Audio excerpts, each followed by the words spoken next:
తల్లిని ఎప్పుడు ఒళ్ళోనే పెట్టుకున్నానయ్యా.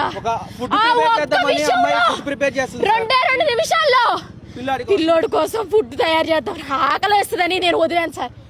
రండి ఇంకా మైకులు రండి అయ్యా. ఎందుకు సార్ కంటెంట్ కోసం మీరు ఇంత తపన పడుతున్నారు? ఒక చిన్న పిల్లాడు చచ్చిపోయాడు స్విమ్మింగ్ పూల్ లో నిర్లక్ష్యం వల్ల. తల్లి లేదు, నిర్లక్ష్యం మాట్లాడాలనుకుంటే చెప్పండి సార్. ఆ ప్లేస్ లో తల్లి లేదు, తండ్రి లేడు.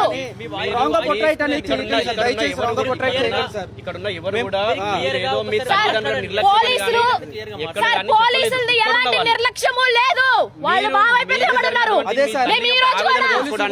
పోలీసులు మా కోసమే ఉన్నారు సార్. వాళ్ళు ఏ రోజైనా మా కోసమే ఉంటారు సార్. ఇంకా వాళ్ళు పనిష్మెంట్ అనేది వాళ్ళ ద్వారా రావాలి. మేము ఏమంటున్నామంటే మీకు జరిగినటువంటి అన్యాయం గురించి మాట్లాడడానికి మేమందరం కూడా ముందుకు వచ్చినాం. ఇక్కడ ఉన్న ఏ ఒక్క ఛానల్ కూడా మీరు తల్లిదండ్రుల నిర్లక్ష్యం అని చెప్పి ఇక్కడ ఏ ఒక్కరు కూడా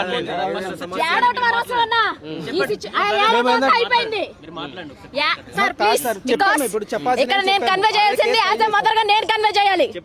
ఆ ఇన్సిడెంట్ జరిగినప్పుడు తల్లి లేదు, తండ్రి లేడు, తీసుకెళ్లిన తాత లేడు, సెక్యూరిటీ వాళ్ళు ఎక్కడికి వెళ్ళారు?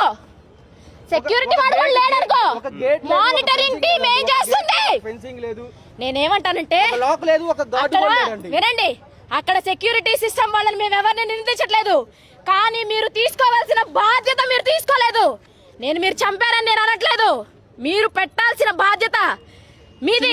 విషయంలో పెట్టలేదండి వాళ్ళు. ఏ విషయం? వాళ్ళు మా బాబు చచ్చిపోయాడనే కాదు, ఇంకొక బాబు చచ్చిపోవడానికి రూల్ ఏంటి? గేటెడ్ కమ్యూనిటీ కట్టారు, మీరు దానిలో ఉంటున్నారని నా మ్యాటర్ కాదు అది. నేను నా బిడ్డ చచ్చిపోయాడని వదిలేసే టైప్ కాదు. ఏడోటాలు అయిపోయింది, న్యాయం జరగాలి ఇక్కడ. ఎవడు చచ్చిపోయాడు? నా కొడుకు చచ్చిపోయాడు, కన్న తల్లి నేను. చచ్చిపోయిన క్షణంలో తల్లి తండ్రి లేకపోతే న్యూస్ రిపోర్టర్స్ అందరూ తల్లి తండ్రి నిర్లక్ష్యం రాస్తారా? జరిగింది అక్కడ వర్టెక్స్ ప్రైమ్ లో జరిగింది. గేటెడ్ కమ్యూనిటీ అని తెలీదా? సెక్యూరిటీ ఉండాలని తెలీదా? ఏమైంది సెక్యూరిటీ? ఆ మాట రాయడం రాదా మీకు? మైకులు పెడుతున్నారు, కెమెరాలు పెడుతున్నారు. మినిమం ఒక ఫెన్సింగ్ గానీ ఏదైనా ఒక గేట్ గానీ ఉంటే పిల్లాడి ఎలా ఉంటాడు కదండి. జరిగిపోయిందిలే అనుకునే టైప్ కాదు నేను, వదిలేది లేదు. అక్కడ మెయిన్ సీసీటీవీ ఫుటేజ్ అనేది వాళ్ళు అసలు మనకి చూపించట్లేదు సార్. ఏదైనా అడిగితే నాట్ వర్కింగ్ అని చెప్తున్నారు సార్. చాలా మీరు ఎందుకు తెచ్చారు పిల్లాడిని ఇక్కడికి అడుగుతున్నారు సార్. అదే అడగాల్సింది. అమ్మా మాది మిస్టేక్, సెక్యూరిటీ వాళ్ళని పెట్టలేకపోయాము. ఒక్క సెక్యూరిటీ సార్, 285 ఇల్లు ఉన్న గేటెడ్ కమ్యూనిటీలో ఒక్క మనిషి, అన్ని అపార్ట్మెంట్లకి అదే స్విమ్మింగ్ పూల్.